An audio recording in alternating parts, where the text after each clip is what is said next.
Super ஓவரில் 48 ரன்கள். மீண்டும் சம்பவம் செய்த சூரியவன்சி.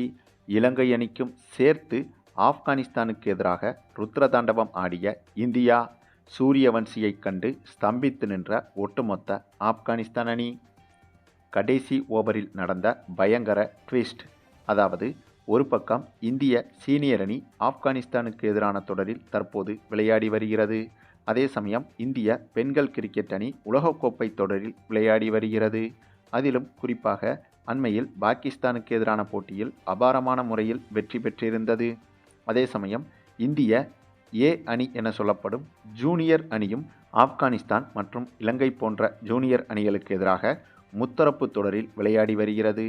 ஆக, ஒரே நேரத்தில் இந்திய சீனியர் அணியும் இந்திய ஜூனியர் அணியும் இந்திய பெண்கள் கிரிக்கெட் அணியும் வெவ்வேறு தொடர்களில் கலந்து விளையாடி வருகிறது. ஆக, கிரிக்கெட் ரசிகர்களுக்கு எந்த பக்கம் திரும்பினாலும் கிரிக்கெட் மேட்ச் என்பது தொடர்ச்சியாக இருந்து வருகிறது. அதுவும் நம்முடைய இந்திய அணிதான் பெரும்பாலும் அனைத்து போட்டிகளிலும் அனைத்து தொடர்களிலும் ஆதிக்கம் செலுத்தி வருகிறது. என்ன ஒன்று, சமீபத்தில் இலங்கை ஏ அணிக்கு எதிராக நடைபெற்ற ஒருநாள் போட்டியில்தான் இந்திய ஏ அணி கடைசி நொடி வரை சென்று அதிர்ச்சிகரமான தோல்வியை தழுவியது. ஆமாங்க, இந்த போட்டியில் இந்திய ஏ அணியும் இலங்கை ஏ அணியும் விளையாடியிருந்தது. இந்த இரண்டு அணிகளும் இந்த போட்டியில் 265 ரன்கள் 265 ரன்கள் என இரண்டு அணிகளும் சமமான ரன்கள் எடுத்ததால் இந்த போட்டியை சூப்பர் ஓவருக்கு கொண்டு செல்லலாமா என்ற விவாதங்கள் நடந்தது. வழக்கமாக 50 ஓவர் போட்டிகளில் சூப்பர் ஓவர் பெரும்பாலும் நடக்காது. அது போட்டியின் சூழலும் அந்த தொடரின் சூழலை பொறுத்தும் தான் அமையும். அப்படித்தான் இந்த 50 ஓவர் போட்டிக்கு சூப்பர் ஓவர் நடத்தலாமா என்ற விவாதம் நடுவர்களுக்கு இடையே நடந்தது. ஆனால் அந்த சமயத்தில் இந்திய ஏ அணி கேப்டன் திலக் வர்மா கண்டிப்பாக சூப்பர் ஓவர் வைக்க வேண்டும் என்று நடுவர்களிடம் வாதாடினார். பின்னர் சூப்பர் ஓவரும் வைக்கப்பட்டது. அப்படியாக நடந்த சூப்பர் ஓவரில் இலங்கை அணி 16 ரன்கள் வரை எடுத்துவிட, ஆனால் இந்திய அணி அந்த சூப்பர் ஓவரில் 9 ரன்கள் மட்டுமே தான் எடுக்க முடிந்தது. இதனால் இந்த சூப்பர் ஓவரில் இந்திய அணி தோல்வியை தழுவியது. அதே சமயம் இந்த போட்டியில் சூப்பர் ஓவரின் கடைசி பந்தை நம்முடைய 14 வயது சிறுவனான சூரியவன்சி தவறவிட்டும் இருந்தார். ஆனாலும் அந்த ஓவரின் கடைசி பந்தை இவர் சிக்ஸர் அடித்திருந்தாலும் கூட இந்த போட்டியில் இந்திய அணியால் வெற்றி பெற்றிருக்க முடியாது. அதே சமயம் இந்த போட்டி முடிந்து பெவிலியனை நோக்கி சூரியவன்சி நடந்து செல்லும் போது இலங்கை வீரர்கள் சூரியவன்சியை சிறுவன் என்று சொல்லி வம்பிழுத்தனர். இதனால் இலங்கை வீரர்களுக்கும் சூரியவன்சிக்கும் இடையே தள்ளுமுள்ளு சண்டையே ஏற்பட்டது. பின்னர் இலங்கை கேப்டன் இந்த சண்டையை பெரிதுபடுத்தாமல் தடுத்து நிறுத்தியிருந்தார். இந்த சண்டையும் கிரிக்கெட் உலகில் மிகப்பெரிய சர்ச்சையை கிளப்பியது. வெறும் 14 வயது சிறுவனிடம் இலங்கை வீரர்கள் வேண்டுமென்றே வம்பிழுத்த விவகாரம் என்பது இலங்கை அணிக்கு எதிராக கிரிக்கெட் ரசிகர்கள் மத்தியில் கொந்தளிப்பை ஏற்படுத்தியது. இந்த சூழலில்தான் இந்திய ஏ அணி அடுத்ததாக ஆப்கானிஸ்தான் ஏ அணியை எதிர்கொள்ள களமிறங்கியது. இந்த போட்டியில் இந்திய அணி வெற்றி பெறுவது என்பது இந்த முத்தரப்பு தொடரை பொறுத்தவரையிலும் கண்டிப்பாக அவசியமாகும். இந்த போட்டியில் வெற்றி பெற்றால்தான் இறுதிப் போட்டிக்கு இந்திய ஏ அணியால் தகுதி பெற முடியும். அந்த சூழலில்தான் இந்திய ஏ அணியும் ஆப்கானிஸ்தானுக்கு எதிரான இந்த ஒரு முக்கியமான தொடரில் களமிறங்கியது. அப்படி களமிறங்கிய இந்திய அணி இந்த போட்டியில் டாஸை வென்று முதலில் பந்து வீச்சை தேர்வு செய்திருந்தது.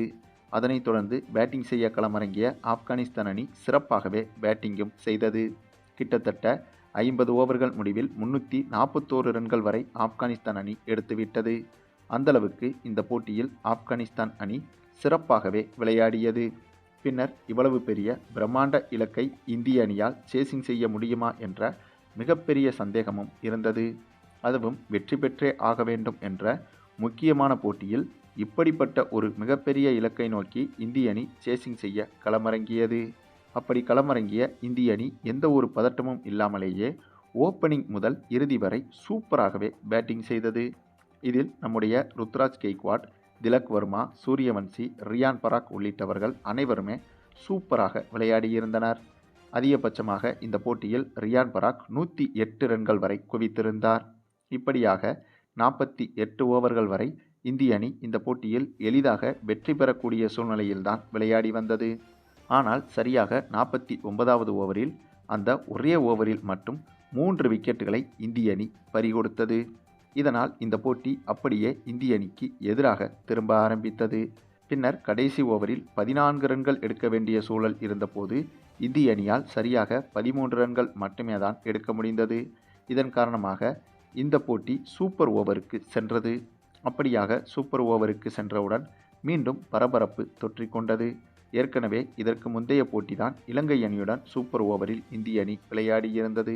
அப்படி இருக்கும்போது மீண்டும் அடுத்த போட்டியிலேயே ஆப்கானிஸ்தான் அணிக்கு எதிராகவும் சூப்பர் ஓவர் என்றால் கண்டிப்பாக இந்த தொடரின் சுவாரஸ்யம் என்பது இன்னும் அதிகமானது. இந்த சூழலில்தான் சூப்பர் ஓவரில் பேட்டிங் செய்ய இந்திய அணியை பொறுத்தவரையில் சூரியவன்சியும் திலக் வர்மாவும் களமிறங்கினார்கள். அதுவும் பேட்டிங் ஸ்ட்ரைக்கை சூரியவன்சி தான் செய்திருந்தார். அப்படியாக பேட்டிங் செய்ய களமிறங்கிய சூரியவன்சி அந்த சூப்பர் ஓவரில் போடப்பட்ட அனைத்து பந்துகளையுமே சிக்ஸருக்கு பறக்க விட்டார் என்றுதான் சொல்ல வேண்டும். அதுவும் அந்த சூப்பர் ஓவரில் வீசப்பட்ட முதல் 4 பந்துகளை அடுத்தடுத்து சிக்ஸர்களுக்கு பறக்க விட்டதால் அந்த சூப்பர் ஓவரை வீசிய ஆப்கானிஸ்தான் பவுலர் அந்த ஓவரின் 5வது பந்தை ஒய்டு பக்கமாக வீசினார். அந்த பந்து ஒய்டு போக அதை விக்கெட் கீப்பரும் தவறவிட பின்பக்கமாக அந்த பந்து பவுண்டரிக்கும் சென்றது. இதனால் அந்த பந்திலிருந்தே ஆப்கானிஸ்தான் பவுலருக்கு பதட்டம் என்பது தொற்றிக்கொண்டது.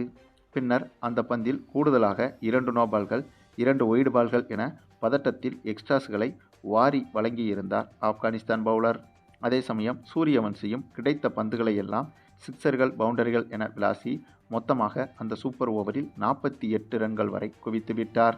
அதாவது அந்த ஓவரை ஒழுங்காக போட்டு 6 பந்தில் 6 சிக்ஸர்கள் அடித்திருந்தாலும் 36 ரன்கள் தான் வந்திருக்கும். ஆனால் தேவையில்லாமல் ஒய்டு நோபால் என வீசி சூரியவன்சிக்கு தீனி போடுவது போல ஆப்கானிஸ்தான் பவுலர் செய்த செயல் மாறிவிட்டது. அதனால்தான் அந்த ஒரே ஓவரில், அதுவும் சூப்பர் ஓவரில் 48 ரன்கள் வரை இந்திய அணி குவித்துவிட்டது. பின்னர் இந்த ஒரு கடினமான இலக்கை நோக்கி களமிறங்கிய ஆப்கானிஸ்தான் அணி அந்த சூப்பர் ஓவரில் வெறும் 9 ரன்கள் மட்டுமே தான் எடுக்க முடிந்தது. இதனால் இந்திய ஏ அணி இந்த போட்டியில் அசுரத்தனமான பிரம்மாண்ட வெற்றியையும் பதிவு செய்திருந்தது. அதுவும் இந்த போட்டியில் இரு அணிகளுக்கு எதிராக நடைபெற்ற வார்ம் அப் மேட்சில்தான் இப்படி ஒரு அதிசயத்தக்க வெற்றியை இந்திய அணி படைத்திருந்தது. ஆகவே இதே போல ஒரு வெற்றியை இந்த இரு அணிகளுக்கு எதிராக நடக்க இருக்கும் அதிகாரப்பூர்வ போட்டியிலும் இந்திய ஏ அணி செய்து காட்டும் என்ற எதிர்பார்ப்பும் இந்திய ரசிகர்கள் மத்தியில் எழுந்திருக்கிறது. அதாவது இலங்கை அணிக்கு எதிரான சூப்பர் ஓவரை விட்ட அந்த ஒரு வெற்றியை ஆப்கானிஸ்தானுக்கு எதிரான இந்த போட்டியில் அதே சூப்பர் ஓவர் மூலமாக வெற்றியை எட்டி பறித்திருக்கிறது இந்திய அணி.